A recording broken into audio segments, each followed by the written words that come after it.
ನಮಸ್ಕಾರ ವೀಕ್ಷಕರೇ, ಭೀಮಾ ನಡೆ ನ್ಯೂಸ್ಗೆ ಸ್ವಾಗತ. ಇಂದಿನ ಪ್ರಮುಖ ವರದಿಗಳು. ವಿಜಯಪುರ ಜಿಲ್ಲೆಯಲ್ಲಿ ಬೆಚ್ಚಿಬೀಳಿಸುವ ಭೀಕರ ಹತ್ಯಾಕಾಂಡ ನಡೆದಿದೆ.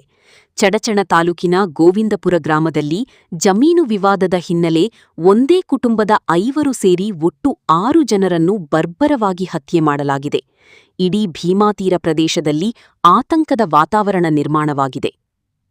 ವಿಜಯಪುರ ಜಿಲ್ಲೆಯ ಗೋವಿಂದಪುರ ಗ್ರಾಮದಲ್ಲಿ ಹಲವು ವರ್ಷಗಳಿಂದ ನಡೆಯುತ್ತಿದ್ದ ಜಮೀನು ಮತ್ತು ಆಸ್ತಿ ವಿವಾದ ಶುಕ್ರವಾರ ರಕ್ತಪಾತಕ್ಕೆ ಕಾರಣವಾಗಿದೆ.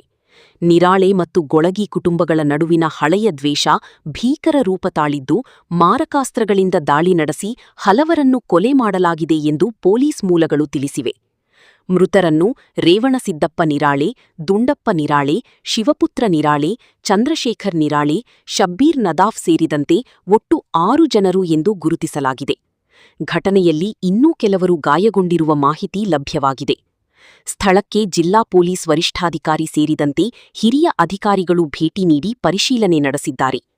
ಗ್ರಾಮದಲ್ಲಿ ಯಾವುದೇ ಅಹಿತಕರ ಘಟನೆ ನಡೆಯದಂತೆ ಬಿಗಿ ಪೊಲೀಸ್ ಬಂದೋಬಸ್ತ್ ಏರ್ಪಡಿಸಲಾಗಿದೆ. ಆರೋಪಿಗಳ ಬಂಧನಕ್ಕಾಗಿ ವಿಶೇಷ ತಂಡಗಳು ಕಾರ್ಯಾಚರಣೆ ಆರಂಭಿಸಿವೆ.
ಇನ್ನಷ್ಟು ಸುದ್ದಿಗಳಿಗಾಗಿ ತಮ್ಮ ಭೀಮಾ ನಡೆ ಚಾನೆಲ್ನ ಸಬ್ಸ್ಕ್ರೈಬ್ ಮಾಡಿ, ಲೈಕ್ ಮಾಡಿ, ಶೇರ್ ಮಾಡಿ. ಧನ್ಯವಾದಗಳು.